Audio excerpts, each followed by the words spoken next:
São dois problemas da chave simétrica. Um é a distribuição da chave. Tem que pensar na solução para distribuir a chave. Depois eu vou falar das soluções. O outro problema é a quantidade de chaves que são necessárias quando você tem mais de uma pessoa participando da comunicação.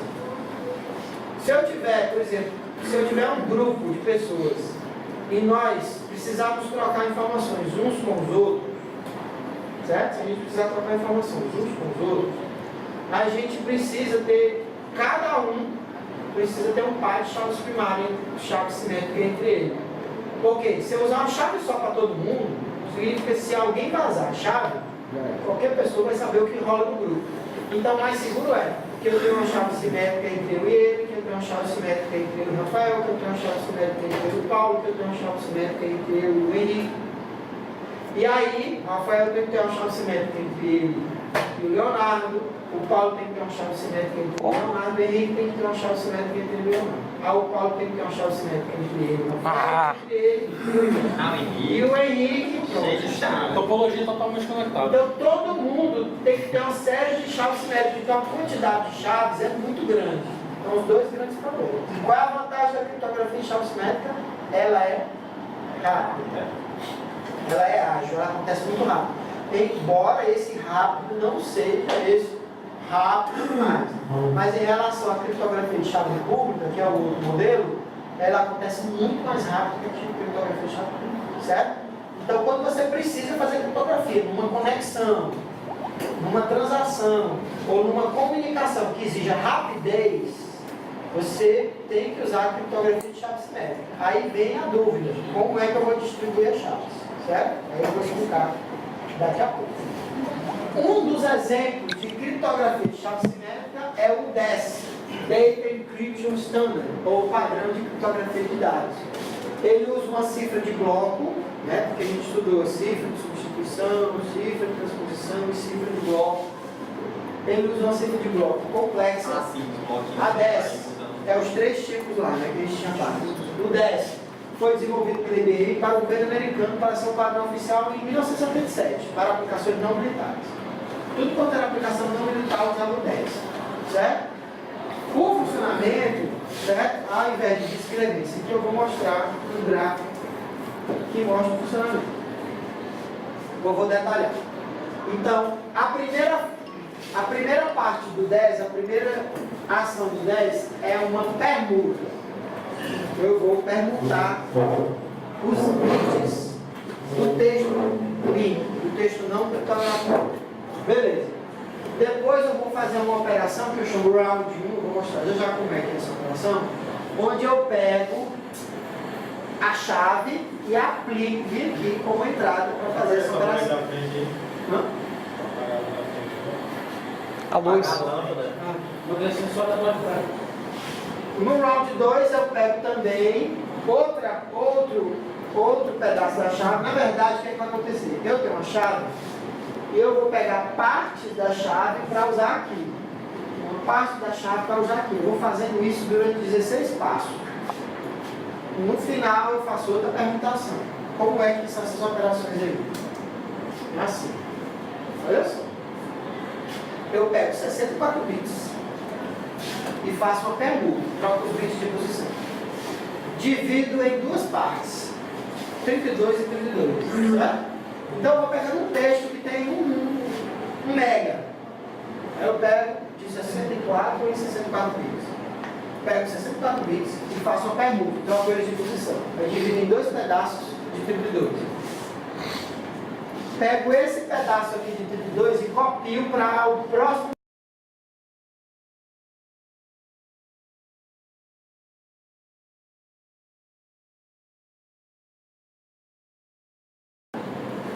Pego esses 32 bits, com esses 32 bits, e parte da chave e faço uma operação matemática e gero esses 32 bits aqui.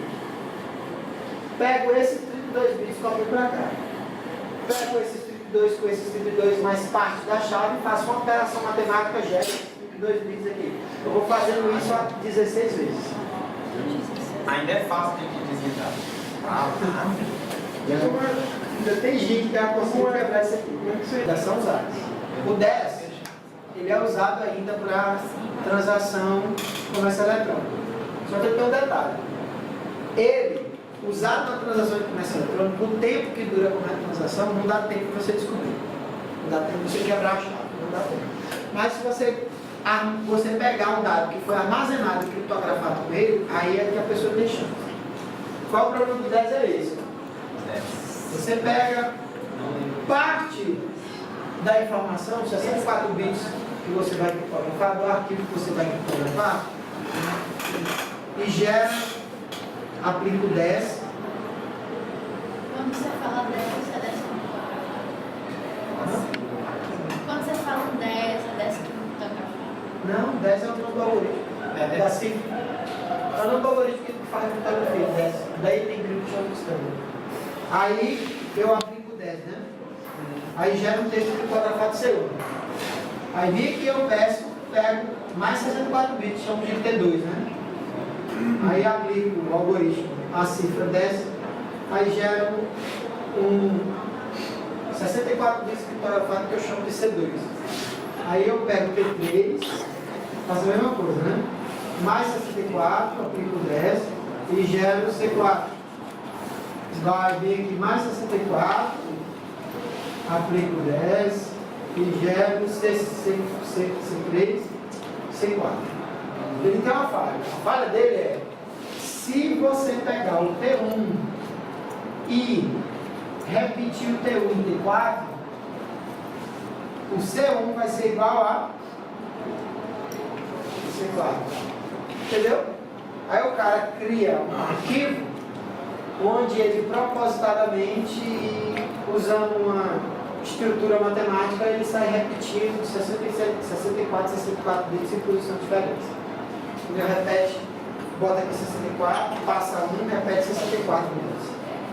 Aí bota lá na frente mais 64, passa 2, recebe mais 64 bits. E aí, com base nisso, ele consegue deduzir a chave. Por quê? Porque o texto vai se repetindo e aí ele vai vendo o padrão de repetição e consegue deduzir como é que a chave é. Eu não entendi ainda não como é que ele descobriu. Tá vendo? Beleza? Você não está entendendo como é que ele chega lá. Mas, ó, o método fica frágil é o seguinte, se tu sabe, se tu repetir T3 foi igual a T1, C1 vai ser igual a C3. Entendeu? Então, se tu colocar um texto, tipo assim, uma palavra aqui, de 64 bits de caractere, uma palavra aqui de 64 bits de caractere, o resultado aqui vai ser o mesmo. Aqui vai ser diferente. Mas o resultado aqui vai ser o mesmo. Então, você tem condição de saber onde é que está acontecendo aquele padrão, porque tu conhece o texto. Tu vê esse texto aqui e vê o texto cifrado. Se tu consegue ver como é que ele está fazendo, entendeu? Deduzir a chave fica mais fácil. Embora os 16 blocos de interação sejam conceitualmente os mesmos, né? Cada um usa uma chave derivada da chave original. A gente observa que o bloco inteiro da cifra 10, na verdade, é um bloco de substituição de texto limpo de 64 bits, é um texto cifrado de 64 bits. Apesar de tantas operações, na verdade, ele é um imenso bloco de substituição. Por quê? Porque você tem 64 bits, resulta em 64 bits. Se eu repetir lá na frente desses 64 bits, o resultado vai ser o mesmo. Por isso que ele é chamado de imenso bloco de substituição. A falha dele está aí. A gente vai ver como é que isso é corrigido. Certo? Aí é um exemplo, outro exemplo de explicação como é que é a operação. Certo? Aí, ó, só para você ter ideia. Foi feito um desafio que colocaram essa frase. É um texto pequeno. A frase é isso, ó. Strong cryptography makes the world a safe place. Criptografia forte torna o mundo um lugar seguro. Aí o que acontece? Essa frase, só para tu ter ideia, levou 4 meses para ser decodificada por força bruta. O cara tentando achar a chave na marra. 56 bits, o cara tentando achar a chave na marra, levou 4 meses. Para melhorar o 10, aumentar o tamanho da chave, foi criado o 310, ou triplo 10. São 3 blocos do 10 no mesmo algoritmo. Certo? 3 blocos do 10 no mesmo algoritmo. Qual era o objetivo? É aumentar o tamanho da chave de 56 bits para 118, vai 1, 5, 15, 168 bits. Certo? 3 blocos de 56 bits. Aumentando a senha para 168 bits, você dificultava consideravelmente. Quanto maior a senha, mais difícil, né? Consideravelmente a dificuldade de criptografar. É assim o 310. Eu pego uma senha de 168 bits. Aí pego 56 bits e aplico bem aqui, ó, chave 1. E aí um bloco do 10 eu faço criptografia. Pego outro pedaço da senha, os próximos 56 bits, e aplico bem aqui nesse bloco e faço um processo de decriptografia. Pego os outros 56 bits finais, aplico nesse bloco aqui e faço um processo de criptografia.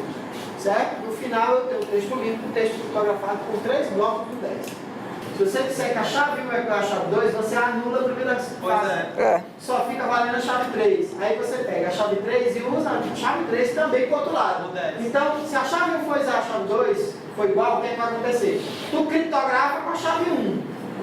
Tu vai decriptografar com a chave 1. Fica o texto. Fica o texto. Aí o resultado bit assim é igual a esse. Aí no final, essa chave 3 tem que ser diferente dessas, óbvio. No final tu vai criptografar com a chave 3. O modo de operação é que vai solucionar o problema do 10 e do 310. Com relação a eu repetir blocos de 64 bits em partes diferentes do texto, né?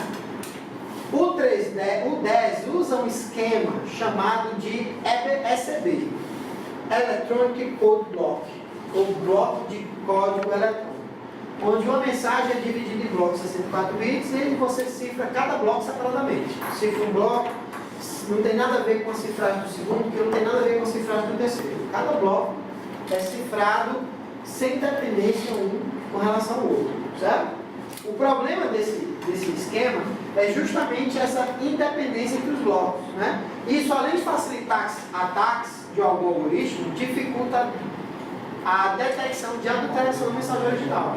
Porque você pode inserir um bloco de bits que não tem nada a ver com algum bloco de bits da mensagem e o algoritmo tentar descriptografar como se fosse parte da mensagem. Entendeu? Você pode corromper a mensagem sem causar problema nenhum, porque não existe dependência entre os blocos. Esse é o ECB.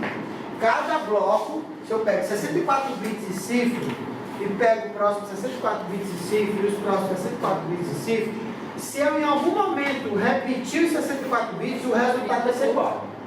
Certo? A solução para isso, aí está o ECB, como é que funciona. Certo? Você pega parte do texto, 64 bits, aplica a chave, o algoritmo, que chama de cifra, o 10, e tem C1. Pega a parte do texto, cifra, favor com a chave, C2. E assim é. Se eu disser que P5 é igual a P2, C5 vai ser igual a C2. Entendeu? Para resolver isso foi criado o CBC, Cipher Block Chaining, ou encadeamento de bloco de cifra. Só para explicar como é que ele funciona. Eu pego 64 bits só para dar start no processo. Esses 64 bits ele trafega sem criptografia. Não precisa se preocupar. Aí eu pego esses 64 bits chamados de vetor de inicialização. Eu pego ele e faço um XOR com os primeiros 64 bits do arquivo. Aplico a chave, o algoritmo, e tenho C1. Aí eu pego os 64 bits de C1, faço um XOR com os próximos 64 bits do arquivo. Jogo na cifra com a chave e tenho C2. Vou fazendo isso, entendeu? Por isso que eu tenho que ter o start aqui, entendeu? Então o C1 não vai ser entendeu? C1. Eu tenho que ter o start aqui porque para os próximos eu sempre pego 64 bits do anterior e dou entrada para fazer um XOR com 64 bits do arquivo, os próximos 64 bits do arquivo, entendeu? Por isso que tem que ter essa inicialização aqui. Agora preste atenção, do jeito que está aqui. Se você pegar P2 e repetir bem aqui em P4, C2 vai ser igual a C4? Não tem nem possibilidade. Vai não. Porque por conta dessa questão de eu pegar parte do outro e misturar aqui, ó. Se eu tirar isso aqui, ó. Se eu tirar isso aqui, Aí vai ser. isso aqui resulta nisso. Se isso for igual a isso, isso vai ser igual a isso. Mas com essa operação eu acabo com essa possibilidade. Entendeu? Aí foi um conceito para dificultar o processo. Aí sim. Os métodos hoje mais fortes usam o esquema do CBC. Entendeu? Isso aqui não é um algoritmo de criptografia. É um esquema para você usar no algoritmo de criptografia. Por exemplo, o que é que eu boto aqui? Um 10. Posso botar aqui um 10. Normal, né? Normal. A diferença é que agora ele vai operar de forma diferente do anterior. Aí ele se torna muito mais forte e sofisticado. Entendeu? Porque aí, se eu pegar texto conhecido, lascou o cano agora. Eu posso repetir 64 bits, onde eu tiver, o resultado vai ser totalmente diferente. Aí fica difícil eu tentar derivar alguma solução com base nesse esquema aí. Mas usando o CBC, ele pede, assim, diminuir alguma coisa no tempo. Como assim? Eu quero dizer se ele pede se ele fica mais lento o processo de O processo fica mais lento? Não, não necessariamente. Não é que ele não fica mais lento, não. Ele fica, na verdade, mais robusto. Você fica com a criptografia muito mais forte. Esse esquema, o CFB, né, chamado de Cipher Feedback Block, ele foi desenvolvido para emprego em situações onde a gente precisa receber um byte de dados e criptografar só um byte. Usando desse. Em algumas situações. Quando é que acontecia isso? Quando você trabalhava com terminal de caracteres antigamente, que era enviado um byte por vez na linha. Quando você queria que fosse criptografado, você usava um esquema como CFB. Entendeu? Então, O mais engraçado é esse aqui. É o CSN. Ele é um esquema para criptografar um bit.